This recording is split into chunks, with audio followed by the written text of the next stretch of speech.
Assalamualaikum semuanya.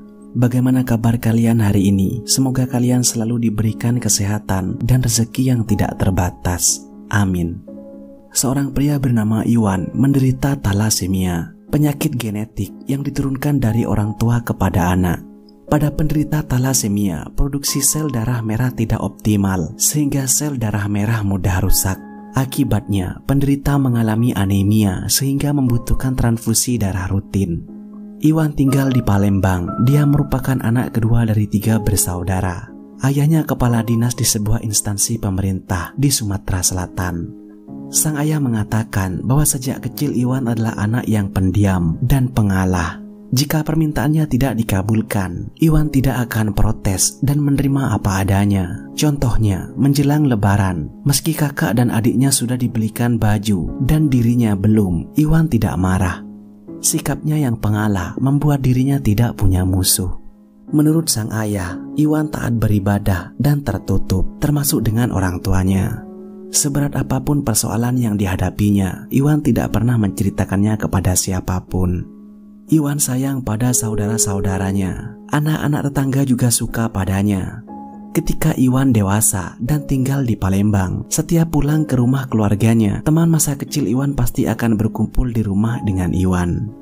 Iwan sejak kecil tidak suka keluyuran. Usai sekolah, biasanya dia langsung pulang ke rumah. Dia bukan orang yang nekat, demikian kata sang ayah. Setamat SMA, Iwan kuliah di sebuah universitas swasta di Jakarta. Di sanalah dirinya berkenalan dengan seorang gadis pada tahun 2003. Mereka menikah, namun pernikahan itu berakhir dengan perceraian. Sepertinya karena kondisi ekonomi yang belum mapan. Sejak saat itu Iwan single. Pada tahun 2007, dirinya diterima bekerja di Bank Pembangunan daerah Sumatera Selatan. Tapi karena alasan sakit, 2 tahun kemudian, pada 6 Agustus 2009, dia mengundurkan diri. Sekitar 2 minggu kemudian, pada 19 Agustus, Iwan tampak mengemudikan mobil Honda Jazz berwarna merah meninggalkan kota Palembang. Dia menempuh perjalanan kurang lebih 12 jam dan hanya berhenti 1 kali untuk mengisi bensin. Sebelum akhirnya tiba di Riau, tepatnya di RSUD Salasih, Pangkalan Kerinci, Pelalawan. Di areal parkir rumah sakit itu, dia meninggalkan mobil Honda Jazz merah itu. Apa maksudnya meninggalkan mobil begitu saja? Padahal di dalamnya terdapat jasad seorang wanita bernama Alia. Iwan menumpang ojek untuk diantar ke bandara Pelalawan. Dia ingin segera naik pesawat ke Palembang. Tujuannya adalah untuk merancang alibi palsu agar dirinya berada di Palembang saat nantinya Alia ditemukan tewas di dalam mobil. Tapi sial, bagi Iwan rencananya gagal, sebab bandara yang didatanginya hanya bandara kecil, tidak ada pesawat ke Palembang. Akhirnya Iwan naik bus ke kota Pekanbaru Riau dan sempat menginap semalam di sana. Paginya dia menumpang bus ke Lubuk Linggau, Sumatera Selatan. Kemudian melanjutkan perjalanan ke Palembang dengan kereta api. Setiba di Palembang, dia lanjut naik kereta api ke Lampung. Sementara itu, keluarga Alia mencari-cari gadis itu yang tidak kunjung pulang. Mereka menghubungi Iwan dan menanyakan keberadaan Alia. Mereka curiga Iwan pergi bersama Alia. Tapi Iwan membantah dengan berbohong, "Alia tidak bersamaku." Pihak keluarga Alia yang curiga mengajak Iwan bertemu di kota Palembang. Iwan berpura-pura menyanggupi, namun setelah itu dia segera mematikan handphone dan mengganti nomornya. Iwan bertambah panik. Pada 22 Agustus, 4 hari setelah tewasnya Alia, dari tempat pelariannya di Lampung, Iwan menelpon keluarganya dan mengaku, "Aku telah membunuh Alia." Maka ayahnya segera datang menemui Iwan. Lalu dengan didampingi sang ayah, Iwan menyerahkan diri ke kantor kepolisian Palembang. Sementara itu, jasad Alia yang telah membusuk ditemukan di dalam mobil Honda Jazz merah yang diparkir di Rumah Sakit Umum Daerah Selasih, Pangkalan Kerinci, Riau. Semua syok, tidak percaya Alia mengalami nasib begitu tragis. Keluarga Iwan juga tidak habis pikir mengapa Iwan yang selama ini dikenal baik dan pendiam malah tega membunuh Alia.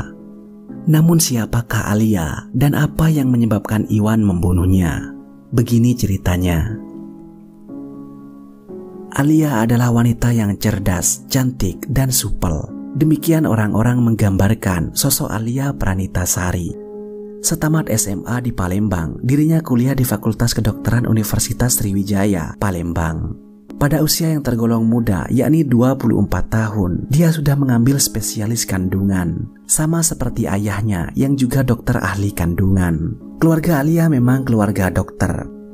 Alia belum menikah dan tengah menjalani koas atau praktik kerja di Rumah Sakit Muhammad Hussein Palembang. Suatu hari, seorang teman mengenalkan Alia pada seorang pria bernama Iwan Andriansyah. Iwan mengaku single, belum pernah menikah, dan bekerja di Bank Pembangunan daerah Sumatera Selatan. Ketika Iwan sakit, Dokter Alia pernah menjenguknya dan bertemu dengan ibu Iwan. Ketika Iwan butuh transfusi darah akibat penyakit talasemia yang dideritanya, Dokter Alia juga membantunya. Ada yang mengatakan mereka hanya teman dekat, namun ada pula yang mengatakan kalau keduanya menjalin asmara. Seperti juga pengakuan Iwan. Namun hubungan itu konon tidak direstui orang tua Alia. Sebab selain katanya Alia sudah dijodohkan, Iwan juga ketahuan berbohong soal statusnya. Dirinya ternyata duda yang telah punya anak. Meski begitu, kedekatan keduanya tetap berlanjut. Mereka kerap bertemu seperti pada Selasa 18 Agustus 2009 pukul 3 sore. Iwan bertemu Dokter Alia di restoran cepat saji McDonald. Menurut pengakuan Iwan kepada penyidik, saat itu mereka membicarakan kelanjutan hubungan asmara mereka. "Gimana hubungan kita? Kapan kamu ngomong ke orang tua kamu?" tanya Iwan yang ngebet menikahi Alia. Sang dokter menjawab, "Lihat nanti, situasi belum pas." Iwan geram sebab setiap kali ditanya, Alia selalu menolaknya. Esoknya, Rabu 19 Agustus sekitar pukul 3 sore, Dokter Alia menghubungi Iwan lewat handphone dan mengajaknya bertemu di parkiran Palembang Square Mall. Setiba di mall, Dokter Alia memarkir mobil Honda Jazz merah miliknya di parkiran mall. Dan selanjutnya dengan mobil Honda City milik Iwan, mereka pergi bersantap ke sebuah rumah makan. Usai makan, keduanya pergi ke kawasan Tanjung Rawo melihat rumah milik orang tua Iwan yang sedang dibangun. Selanjutnya sekitar pukul 5 sore, Iwan membawa Dokter Alia ke kontrakan Iwan di sekitar Jalan Dwi Kora, Palembang. Di sana, menurut pengakuan Iwan, mereka berbicara tentang masalah uang sebesar 50 juta rupiah milik orang tua Iwan. Uang 50 juta itu dipakai Iwan untuk menutupi uang kantor sebesar 51 juta yang diambilnya untuk dipinjamkan kepada Alia. Iwan meminta Alia mengembalikan uang tersebut, tapi Alia mengatakan saat itu ia tidak punya uang. Perbincangan mereka berlanjut. Iwan berkeluh kesah karena penyakitnya. Dia sudah mengundurkan diri dari pekerjaannya dan sekarang menganggur. Iwan mendesak agar mereka segera menikah dan meminta Alia berbicara ke orang tuanya. Saat itu, menurut pengakuan Iwan kepada penyidik, Alia yang merasa terpojok dan terus-menerus didesak untuk menikah, berkata, "Pusing, itu saja yang dibahas dari kemarin. Sebenarnya dulu memang terlintas di pikiranku untuk nikah sama kamu, tapi sekarang aku lebih memilih orang tuaku dan tidak mau menyakiti mereka. Ditambah sekarang kamu tidak kerja lagi, kamu sudah duda, penyakitan pula. Apa yang diharapkan lagi dari kamu? Kalau soal uang, nanti aku akan kembalikan." Mendengar perkataan Alia, Iwan tersinggung. "Kenapa tidak dari dulu kamu bilang begitu? Lagian kamu senang jalan denganku dan sempat ingin menikahiku." Alia menjawab, "Kamu bukan orang yang tepat untuk aku nikahi. Kamu sakit-sakitan dan tidak bekerja lagi." Mendengar perkataan itu, Iwan lantas mengamuk. Dia memukul Alia dengan kedua tangannya, mencekik, dan membenturkan kepala gadis itu ke dinding hingga tewas. Usai melakukan aksi kejinya, Iwan memarkirkan mobilnya di Palembang Square Mall dan meninggalkannya di parkiran. Dia kemudian mengambil mobil Jazz milik Dokter Alia dan membawanya ke kontrakannya. Dia angkat jasad Alia ke jok belakang mobil dan menyetir mobil kembali ke Palembang Square Mall. Setelah memarkir mobil Jazz berisi jasad di areal parkiran mall, dia mengambil mobilnya yang terparkir di sana dan membawanya pulang. Selanjutnya, dengan naik ojek, Iwan kembali ke parkiran Palembang Square Mall dan membawa mobil Jazz merah berisi jasad Dr. Alia, lalu meninggalkan kota Palembang melewati Jambi hingga tiba di RSUD Selasih Pangkalan Kerinci Riau dan meninggalkan mobil berisi jasad di sana. Iwan sempat membawa barang-barang milik Dr. Alia dalam kantong plastik dan di tengah jalan saat menumpang ojek menuju bandara, Iwan membuang kantong plastik itu di semak-semak di pinggir jalan. Saat diperiksa dan diinterogasi penyidik, Iwan ternyata banyak berbohong dan memberikan keterangan berbelit-belit. Pria itu kemudian menjalani tes poligraf atau tes kebohongan. Awalnya dia mengatakan bahwa Dr. Alia datang ke kontrakannya dan mendesak agar mereka kawin lari karena orang tua Alia tidak merestui hubungan mereka sebab Iwan duda satu anak. Terpaksa Iwan mengikuti permintaan Alia. Kemudian menurut Iwan, di tengah perjalanan menuju Riau, mereka cekcok dan bertengkar hingga berujung dengan tewasnya Alia di dalam mobil. Namun berdasarkan bukti printout parkir mobil, terbukti Iwan berbohong. Saat dia bilang dirinya dan Alia berada di mobil milik Alia menuju Riau, sebenarnya mobil itu parkir di Palembang Square Mall. Bukti forensik juga menunjukkan pembunuhan terjadi di kontrakan Iwan di Palembang, bukan di mobil saat menuju Riau. Di kontrakan Iwan ditemukan banyak bercak darah dan beberapa benda milik Dr. Alia, seperti kancing baju yang terlepas ketika Iwan menyerangnya. Iwan juga mengatakan kepada penyidik, dia mengaku kepada Alia dirinya dipecat dari bank karena menggelapkan uang 51 juta rupiah yang dipinjamkannya kepada Dr. Alia. Kenyataannya, menurut pihak bank, Iwan tidak pernah dipecat karena menggelapkan uang. Sebaliknya, pria itu mengundurkan diri karena sakit-sakitan. Lewat pemeriksaan forensik dan tes poligraf, juga terbukti Iwan berbohong ketika ditanyai mengapa ada darah di bagian kegadisan Alia. Dia mengatakan tidak tahu. Namun kemudian terbukti setelah membunuh Dr. Alia, Iwan ternyata memperkaos jasad gadis itu. Sehubungan dengan aksi kejamnya terhadap Dr. Alia, kepada wartawan Iwan berkata, dihukum mati pun saya siap jika memang itu sanksinya. Ketika Iwan mencium parfum klinik Happy yang disodorkan wartawan, dia menangis. Benar, ini baunya Alia. Menurut Iwan, aroma parfum Alia sempat membayang-bayanginya, dan itulah salah satu alasan dia akhirnya menyerahkan diri. Iwan mengaku dirinya dan Alia adalah pasangan kekasih. Namun keluarga dan rekan-rekan Dr. Alia membantah hal tersebut. Selama ini yang mereka tahu, Alia dan Iwan hanya berteman.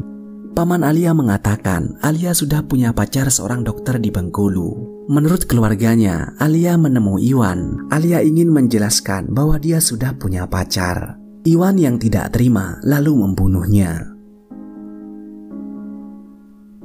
Pihak keluarga Alia juga membantah bahwa Alia meminjam uang kepada Iwan, sebab Alia sudah punya gaji sendiri dan berasal dari keluarga mampu. Seorang rekan sesama dokter mengatakan mereka tidak pacaran, Iwan cuma teman yang sering dibantu dicarikan darah oleh Dr. Alia. Dr. Alia memang dikenal sebagai sosok yang sangat baik, suka menolong dan tidak pilih-pilih teman. Hal tersebut dibenarkan oleh satu dokter lain yang bernama Dr. Anang. Saya kenal baik almarhumah sejak dia menjadi mahasiswi di Fakultas Kedokteran Unsri. Lagi ketika koas di Rumah Sakit Muhammad Hussein, saya tahu betul karakter almarhumah yang tidak mudah diajak dan dipengaruhi seperti yang diberitakan selama ini. Menurutnya, apabila pelaku Iwan Andriansyah, berarti Iwan adalah psikopat. Orang tidak akan mudah membunuh tanpa alasan apabila tidak mengalami kelainan jiwa. Menurut Dr. Anang, seharusnya jika ada pasien psikopat, harus ada perlakuan khusus dan berbeda. Winda, rekan Alia sesama dokter mengatakan, saya tidak percaya Dr. Alia mengalami kejadian tragis seperti sekarang, padahal almarhumah sangat supel, sopan, dan ramah.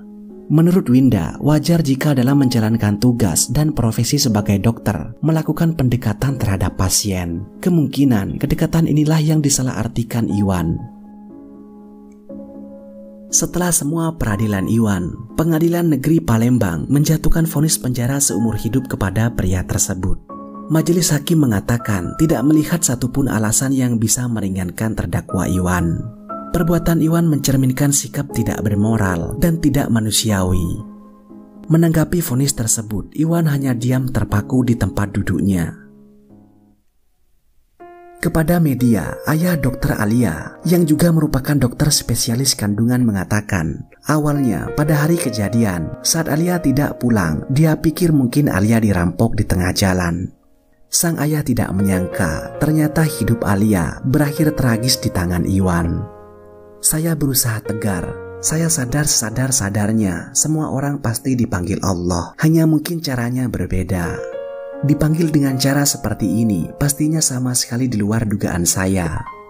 Kami sekeluarga tidak dendam, biarlah semua proses hukum kami serahkan ke penegaknya. Tahun 1996 saat pertama kali naik haji, saya pernah berdoa kepada Allah agar anak-anak saya menjadi anak yang soleha. Selain itu, saya minta semoga anak-anak saya semuanya jadi dokter. Tuhan ternyata mengabulkan doa saya. Kenikmatan yang saya dapat tentu ada ujiannya. Saya kehilangan 2 anak. Selain Alia, si bungsu juga meninggal saat kecil. Demikian kata ayah Alia kepada media. Sebelum divonis, Iwan pernah mengatakan kepada wartawan, dihukum mati pun saya siap jika memang itu sanksinya. Tapi faktanya, jangankan dihukum mati, divonis penjara seumur hidup pun tampaknya dia tidak siap. Sebab itu, dia kemudian mengajukan banding, lalu kasasi. Dan di tingkat kasasi, vonisnya berkurang menjadi 15 tahun saja.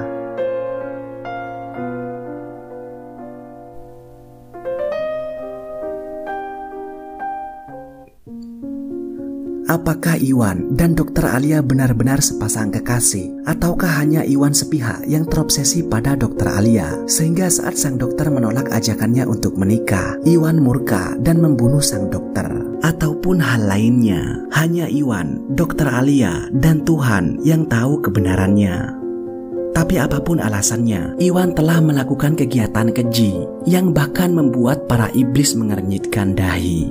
Sungguh tragis. Semoga Dr. Alia ditempatkan di sisi Tuhan Yang Maha Esa. Amin. Sampai ketemu di video menarik selanjutnya. Terima kasih sudah menonton.